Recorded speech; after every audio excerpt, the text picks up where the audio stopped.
buddy? Right over here.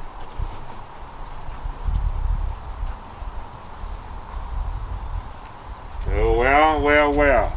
Peace, everybody. With the coronavirus and all this stuff, the COVID-19 out here, we have to wear our protective mask as well as stay our 6 feet distance from people. I want to make sure that everybody stay familiar with that.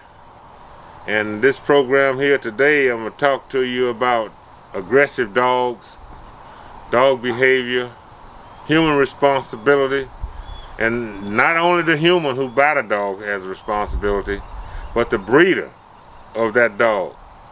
Right now we got our local ASPCA holding the owner responsible for all these vicious dogs that's produced by the breeders. I feel that if they were to read Dr. Daniel F. Tatara's book, Choose the Right Dog for You, you would understand the dimension of a dog's temperament. I don't think you should be a breeder if you don't understand how to train your breed. And when you sell that dog, you got to tell them that these are the potentialities of this dog, whether or not it's going to show the propensity to bite or not to bite. That's the question. The $64,000 question. You understand? So here at Bob Smith's Canine Association, 11816 Pacific Avenue South, Tacoma, Washington, 98444. You can reach us at 253-606-5651, or you can contact my secretary to 253-279-3285. Her name is Kayla, by the way. She got 2 pit bulls trained by us, and she never had a problem in the neighborhood. So what we're saying here is called dog responsibility. The owner has to show a certain responsibility because a lot of bite cases are due to dog error, human error. Not the dog, quote unquote, human error. So, most people call me with minor situations. My dog is barking at the neighbor. My dog is nipping the kid. My dog is nipping me. Look at all the scars on my arm and stuff like that. That's because you tolerate it. If a person is annoying you in the society, would you tolerate it? No, you take it in your own hand to rectify the situation, or you call the proper authorities to get a restriction on the person. One way or the other, you got to take it in your hand to take action. We're going to have a few questions here coming from a couple of young trainers down here. One from Warren, Ohio, and the other from New Jersey. New Jersey. What that place called that? What's that city up there? Camden, New Jersey. 1966, our station is Fort Dix, New Jersey. That's up by Camden, New Jersey. Little country town. I mean, country is Louisiana. I'm originally from Louisiana. Hey, back down south, they can take Louisiana and they can rehabilitate it. If you like down south, go to Louisiana. You like smelling oil and fish and gas wells and all that kind of stuff like that, and a bunch of other inequities that you might run into down there. But most people live down there, they're sort of accustomed to it. It's called the Jim Crow law. That's Jim Crow country. Anyway, we won't go there today. We're talking about dog, canine behavior, human responsibility, to include the breeder. When you get ready to select a dog, number one, you should think about the breed. What breed do you look for? Number two, the gender. Number three, the breeder. Number four, the vet. Why the vet before you select a dog? Because you want to know whether they're going to have any kind of sickness, all kind of disease, ailments, hip dysplasia, eye infection, cataracts, glaucoma, and all that other stuff. Short-term life, short life term, 8 years, 7 years, they're going to be around. You need to know all of that from your vet. Your vet should be able to give you those answers. Now, aggression. Then you want to find out about the temperament, and you go to your trainer. But your breeder should have some sort of explanation about the dog's temperament. If they don't know, they shouldn't be breeding. So the ASPCA needs to do a cleanup, mop up, and all the backyard breeders, if they don't understand the phenomenon about having a dog examined before you sell it, because all dogs not APAC. They're not APAC. APAC is your top 2 dogs in a breed, top 2 or 3. The rest of them are going to be pet quality or sport dog. Your APAC is going to be your dog that you want to sell to someone who knows how to train. Now, it get us not from the breeder, the vet, it take us to the trainer. Now from the trainer, you want to find out from your vet or your feed store. You go to the feed store, they're supposed to know all the general analysis about the ins and outs of what dog food is good for the dog. If they don't know, you're in the wrong place. You want bone structure, you want health, energy, not too fat, and all this other stuff. Proteins up, citrics in there, not too many citrics, and all this other stuff. Omega, all of that. All that has to be in the dog food. Some feed raw, some feed raw mixed. For showtime, I get hamburger meat. It's no good for you anyway, especially this one that I get. I got from one store down there, and I could see the fat in it before I even cooked it. So I put it in the boiler, put a little water in there, a little seasoning, and I mix it up with Showtime's food. That's meat, pure meat, hamburger meat. And then I put canned dog food in there, Alpo. I use Taste of the Wild dog food, and Showtime will get you. He's not a bad dog. He's just a bodyguard. When I'm walking with Showtime, he sort of like stays in front of me and stays around me. He never run away, and he never run over there to sniff anybody. He's only concerned about me, and I'm only concerned about him. And that's a relationship. So the fact of the matter is, if you're gonna have a dog as a bodyguard, all this here hyped up training, left turn, right turn, sit, stand, stay down, all that good stuff, that's okay. But you must teach a social structure. Only bite when there's a necessity or when I tell you. But in my case, if you get a well-bred dog like Showtime, he's gonna do it instinctively. And instinctively, he knows not to go out there and bite a person unless they intrude on our space. And our space starts from 3 to 5 feet out. When you get within 5 feet to me, he starts getting alert. His tail goes up real high. He bristles up, and I know something's getting ready to erupt. So, I tell you to stop or go around, or I hold my dog back if you're too stupid to go around. Now, Barbara Woodhouse, this English lady, said, there's no dumb dog. But I tell you what, boy, there are a hell of a lot of irresponsible dog owners. And now we got to get to the ASPCA. Your local animal control people downtown here. They need to get involved with those dogs that they go out and collect and rehome out into society. Need to have some sort of responsibility as well. You get a dog not from the breeder got to have a responsibility, so as the ASPCA. ASPCA, they sell a dog back to society, say $350. I don't know what you're selling it for. You didn't do too much to it, unless you're just taking care of your food and your boarding and stuff like that. But we need an explanation as to what you charge and where's that money going to and for what purpose. Now, if they were to charge another $500, we'll give them a certificate with that dog, that dog is mandatory by the breed to go to someone out there who knows how to train, so that the dog will not be set up for failure. Most dogs are just like humans. They're recidivists. Until you modify the behavior, they're going to do the same thing over and over repeatedly, regardless of what you've done or what you haven't done. Unless you modify that behavior, just like a drunk. He get out of the drunk tank. He goes back into society. Or he get picked up for drunk DUI, DWI, what the heck they call him. A guy get picked up for a DWI. You think he's going to quit or she's going to quit? I don't think so. They'll quit until they get the next fix, or get to the next store to sell them a bottle of liquor or wine or whatever their preference, or beer.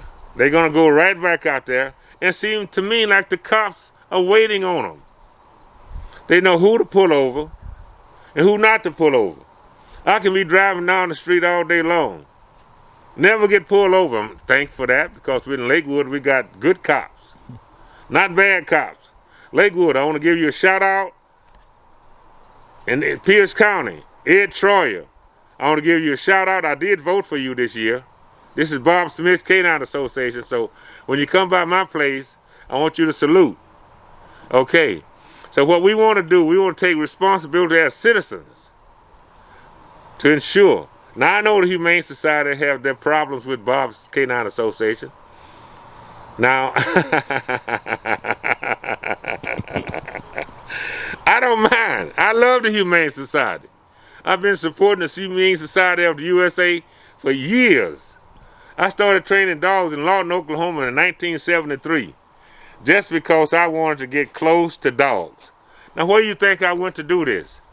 The local ASPCA, Lawton, Oklahoma, right downtown on Fort Sill Boulevard. I mean, yeah, going straight on down into where the black people live. They got the dog pound down there. They got the slaughterhouse down there. They got stuff like that down there, factories and stuff. And on the other side of town, it's all nice, clean, with kids' playgrounds and stuff like that. That's where it is downtown in the Jim Crow side, Jim Crow Society. Out here, it's peaceful. Look at this here. Just show them. Look around. God is good to me. Got a couple of canine vehicles, you know. And what we do here, we keep a low profile and we serve the public. We want to say this here to everybody. My slogan, stop living in fear. We want to provide you with loyalty, protection, and peace of mind. We're taking a bite of crime, taking a bite out of crime. I had a security company, ran down into the ground, had a bunch of crooks working for me. I would never do that again. But we were Tacoma Security Canine Unit from 89 to 93, right down 1105 South 10th Street, Tacoma, Washington, 98405, right there on the corner of 100, right there on 10th Street, 10th and Martin Luther King. And I tell you, we had fun doing it. I just retired out of the military in 86, came out here in 87, jumping gung-ho, volunteering for everything. Didn't get too much pay, but I paid my men. So it was an experience. And now I have a studio on 11816 Pacific Avenue South, Tacoma, Washington, 98444, where we socialize and mannerize in 3 phases: strangers, family members, and domesticated animals. Strangers, family members, and domesticated animals. And we want to teach all people how to socialize and mannerize their dog, so we won't have a situation where a dog will come up and bite without cause. Have I had a dog bite a person? I haven't put one on them. I haven't needed to, haven't had a need to. Will they do it? Of course they will. Have one of my dogs bitten somebody? Yes. Was I responsible? Yes. Was it an inadvertent error? Yes. The guy moved when he was supposed to be spectating. So what? Shit happens. But the fact of the matter is, we want to pray about all that. When we get ready to train our dogs, we want to send up a little special prayer. Lord, give us the strength to guide this creature that you've given me responsibility for. And that's what we do. So this is Bob Smith coming to you live by way of 206-235-606-5651. Give us a call. You have any complaints, any problems, you can reach us on bobsmithk91@gmail.com. So now we're going to leave it over for questions and answers. We got a few questions from the audience out here. The first question is, what are some of the mistakes that you made, and What are some things that you wish you knew when you started? In reference to what? In my life or in the dog world? The dog world. The dog world, I don't see any mistakes in there. I look at it like this. I chose to be a behaviorist because I had a passion for it. I started out in the Schutzen training, but they teach dogs to jump fences. You see that fence down there? That's a 4-foot fence. You see my neighbor's fence right there on the side of that vehicle? That's a 4-foot fence. If I trained my dogs all the Schutzen shit, they were going right over the fence into the neighbor's yard, and I'm getting a call from ASPCA, my dog is out of the yard and on the loose. So certain things you want to quit. So I figured out what I need to modify the dog's behavior. So when I got to the mention of a dog's temperament, to understand that they're dominant towards strangers, they're dominant toward children, they're dominant towards strange dogs, their territoriality, their watchdog ability, their guard dog ability. And once you fit all that shit together, you got a problem, unless you get it under control. Next question. What are the most common things or problems that you see in other people's dogs? They fail to get the dog trained at an early age. Well, a good book will tell you, book of Proverbs, start as a young pup. As they get grown, they won't depart. My mom started with me as a young pup, and when I got grown, I did my thing, but I'm here, and I'm doing my thing to society. And if anybody have a complaint about what I'm doing out there, would you please have the courtesy to just give me a call, 253-606-5651. And I'll answer gladly, with respect. Next. So, I obviously know just from knowing you that you're in the dog business, but who was Bob Smith before you got into dogs? Like, what were you doing? Before I'll tell you how I got into this here. I was born in 1945. 2-something in the afternoon, hot as hell. I was breech born. My mom pulling, now not my mom pushing, she's pushing, the midwives pulling. Now what does they almost broke my breech, back. What does breech mean, just for some people who don't know? What Well, it means feet first. Feet first, okay. Feet first. I came out talking shit with my feet. You know, so they pulling. And they almost broke my back, but they finally delivered me. So I came here, they thought I had polio. Because back during the day, everybody getting polio, they didn't worry about it. I didn't walk till I was about 5 and a half, almost 6. I had severe case of spinal stenosis. I didn't know about it, so I had back surgery, 2 back surgeries. They started repairing and restructuring my lower lumbar, but the upper one. So I knew from a child that I was gonna have a dog. So by my staying at home all the time, just sitting around, they had a German Shepherd, and the German Shepherd was my guard dog. No one could come to the house. I was staying at the house with the dog. The dog, if a snake came up, the dog killed the snake.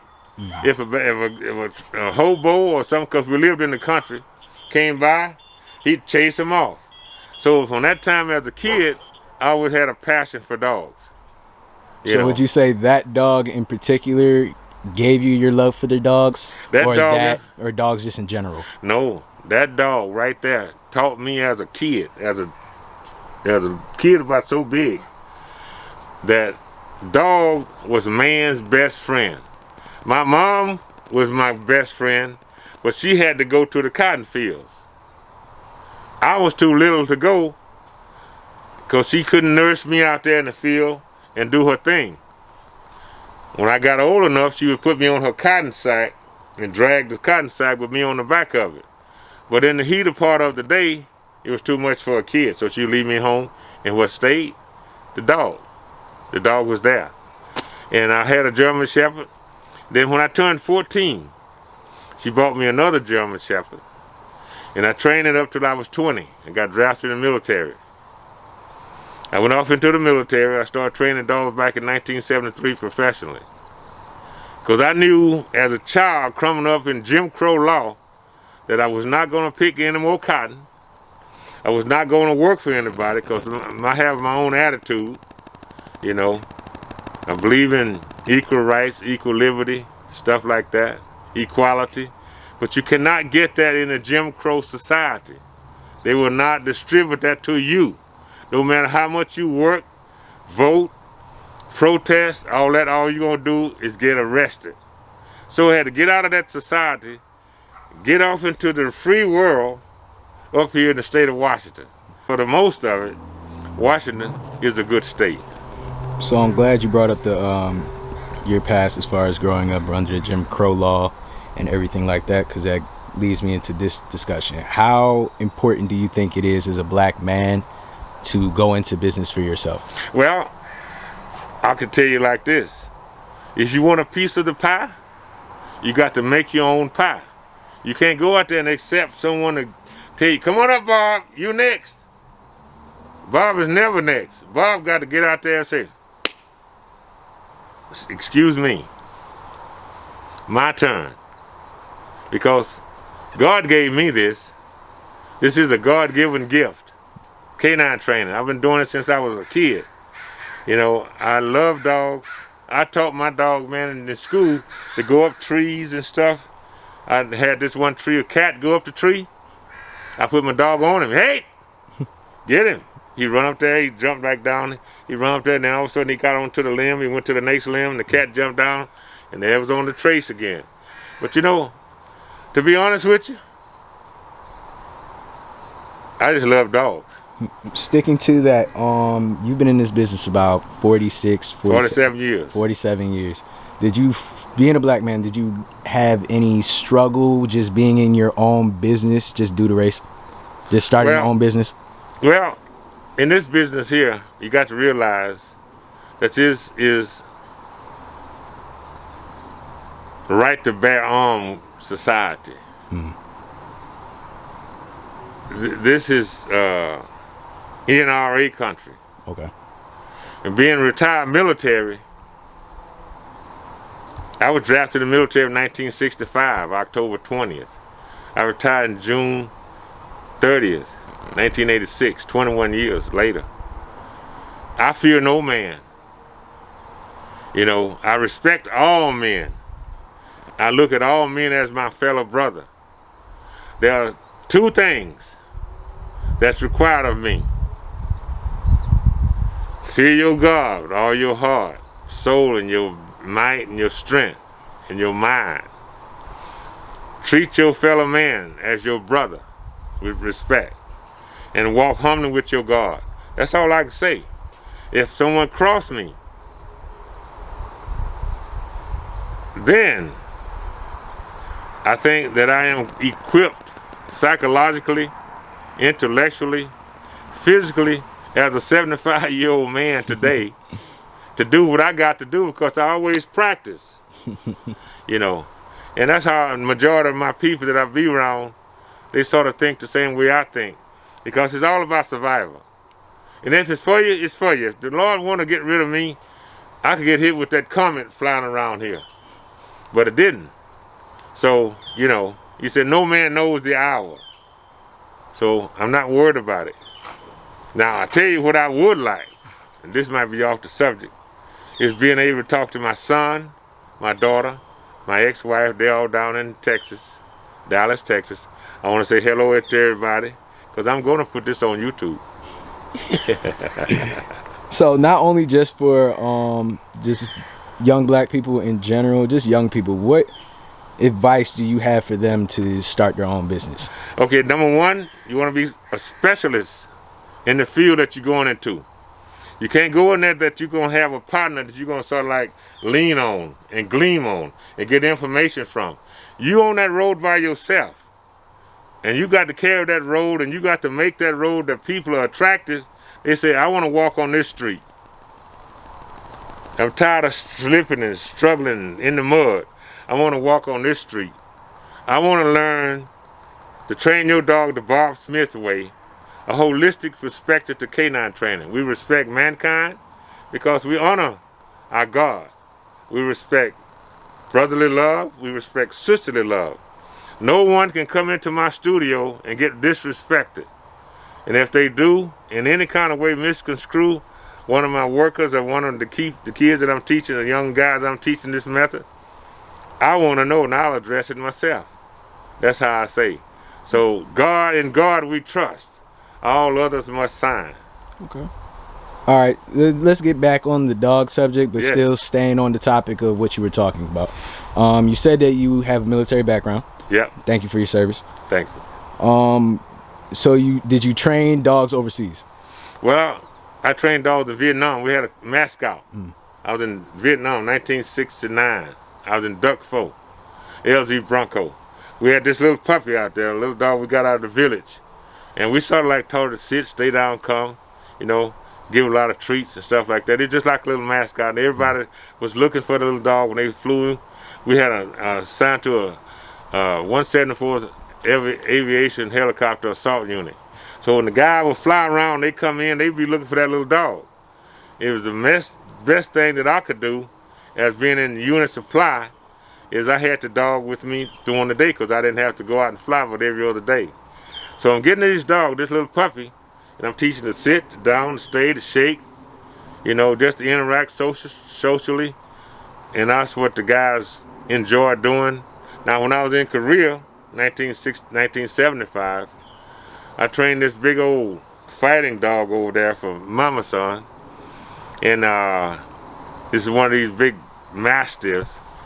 But we socialized it and mannerized it that it wouldn't be aggressive toward human.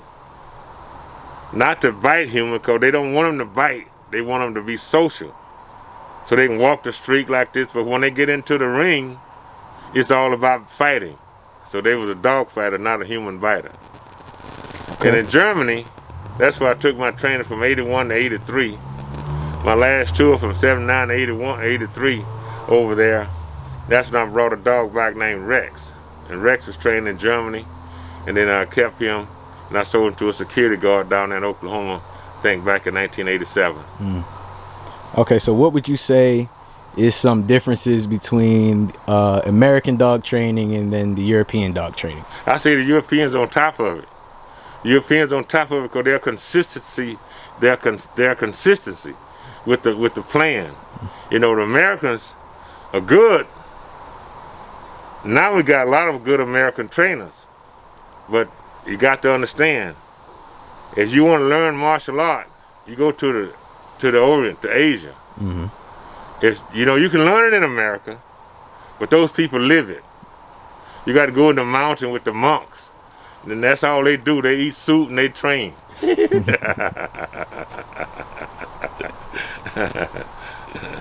I bet old Slim will make a doggone good martial art guy. Yeah, it's pretty quick. Yeah. All right, so real quick, outside of training dogs, do you breed dogs? Yes, I do. What kind of dogs do you breed? I got 5 different dogs. What kind? The Akita, the Italian Mastiff, the German Shepherd, the Belgian Malinois, and the Doberman. Why those dogs in particular? Well, these are the top 5 dogs that's needed throughout America. The Akita is all-around summarized dog, northern Japan bred to take care of the emerald. The Italian Mastiff, the Mafetic dog coming from Italy. The Doberman, from Herr Pension, Herr Doberman out of Germany. The German Shepherd dog come over there from Von Stephanie. The Belgian Malinois. Belgian Malinois is a dog coming out of Belgium and Holland up in that area dealing with the KMPV, K9 unit. Each one of them have a reputation to take care of business. Belgian Malinois, the military got using those guys. The German Shepherd drank on the road march. German Shepherd drank 5 gallons of water while the Belgian Malinois only drank 1 gallon. So you do the math. It's all in logistics. What, in your personal opinion, is the difference between a good breeder and a bad breeder? Well, a good breeder knows his breed. He knows the dimension of his dog's temperament. He says, okay, this is what I know. If I breed this dog in top class, well-bred, qualified, OFA certified dog, then I'm more than likely to have well-bred, OFA certified puppies. If I socialize and mannerize my dogs as a puppy, starting at 4 weeks of age, as soon as they start looking around for food and stuff and sniffing, let them know that you're the one that's feeding them. You're rubbing them, you're deworming them, you're taking them on time. Then around 6 to 8 weeks, you get their shots on time, you keep them all medicated and stuff, and all immunized, you ain't got no problem. A backyard breeder will sometimes administer his own shots or no shots at all and sell you the dog and tell you to go get the shit done. So you take the dog into the vet. The dog got a heart murmur. Will he take it back? No, he will not take it back. Now, a well breeder would have already taken the pups into the vet, had all that stuff checked out, so that it won't be this here. I got to take my dog to the vet to get him checked out because they didn't give him a physical. Can't do it. You can't even ship a dog without a physical. So most of my dogs being shipped. I can't ship a dog out of here with parvo.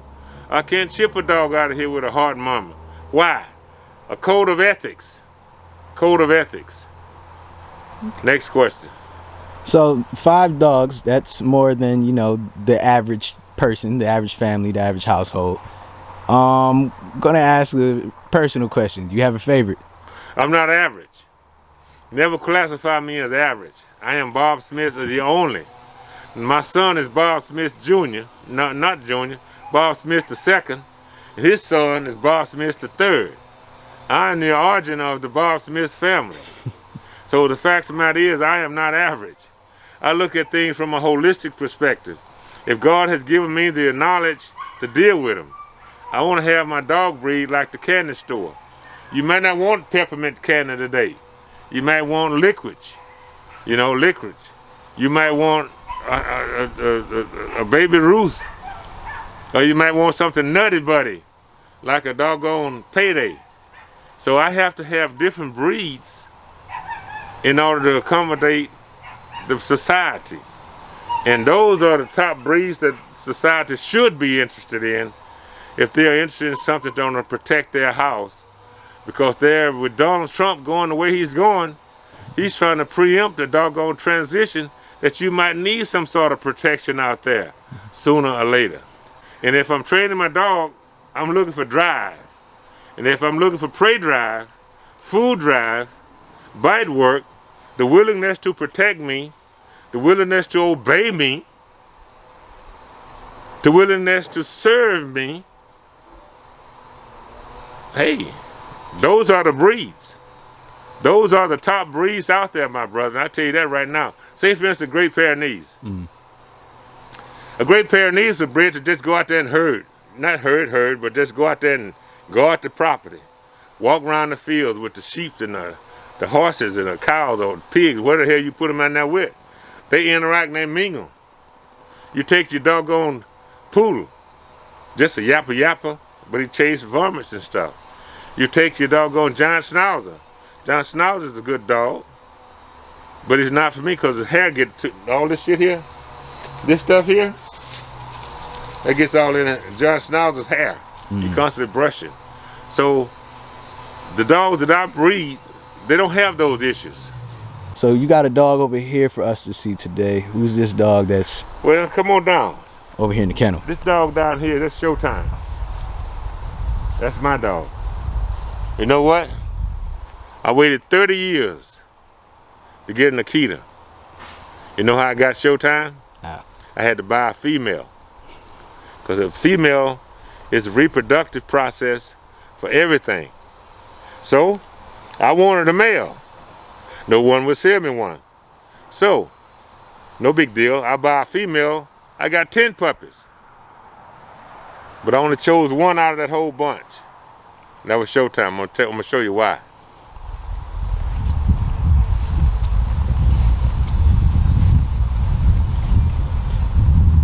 It's a beautiful dog. Just walk over there and sort of like reach for his kennel. What kind of dog is this?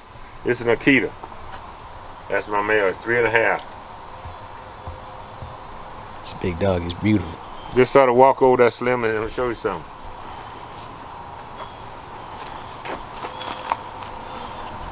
Want me aggravated? No, just reach for him.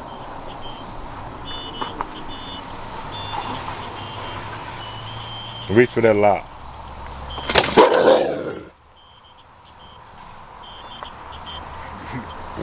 See? Hello?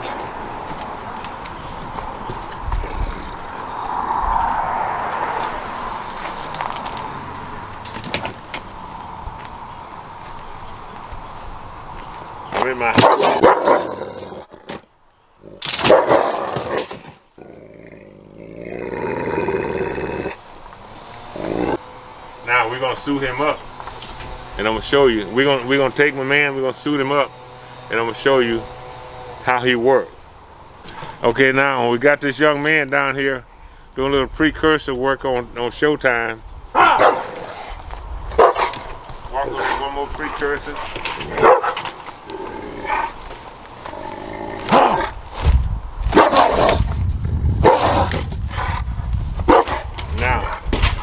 Now, I'm gonna show you what a canine will do.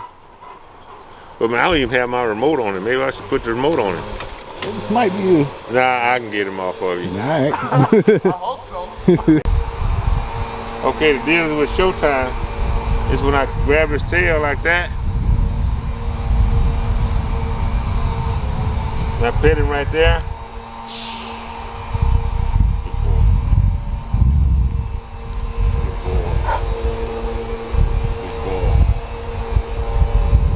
Walk around.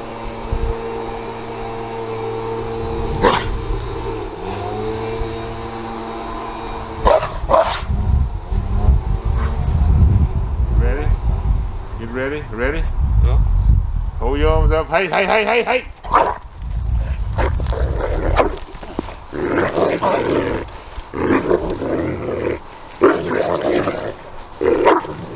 Stay back that way. Go to your right.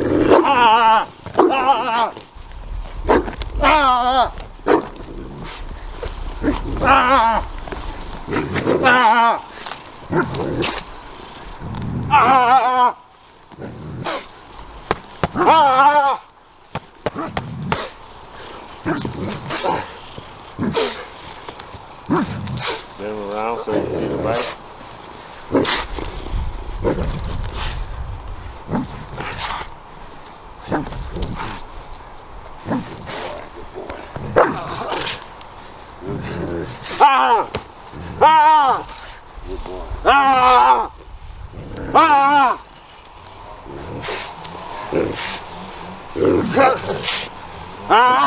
Now see, a good bite is a long bite. Now if someone sort of pissed me off, I don't know how to call 911. I call 911 after it's all over, so they can take him to the hospital.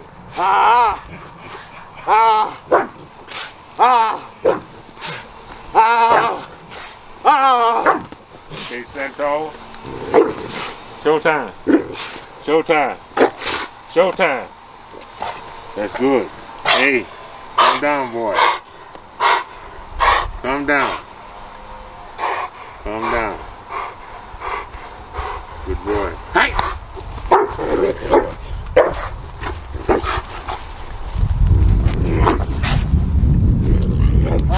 Good boy. Showtime. Keep on, keep on. Showtime. Showtime. Good boy. Always hold your arm out like so. All the way across. So when you're working your dog, you always want to make sure that you have control of him, that you can pet him while all this commotion is going on, you know. Because if he come back on you, you'll be in trouble. So we want to sort of like always have control of our dog. I'm going to give one more bite and that's going to be it. I want you to run at him. Hold your arms out and run at him. Hey! Hey!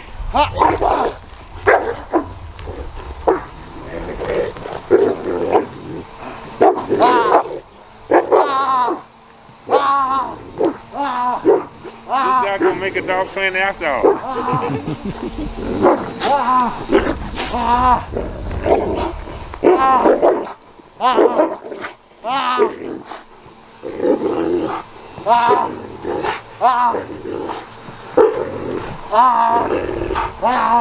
Okay, turn around. For the camera. Okay, stand tall, stand tall. Showtime. Showtime. Hey, hey, hey, hey, hey, hey. Hey, showtime. Showtime. Good boy. Back up. It's okay, boy. It's okay. I love you. I love you. Okay, walk away. It's okay. It's okay. It's okay. Come on, come. Good boy. Good boy.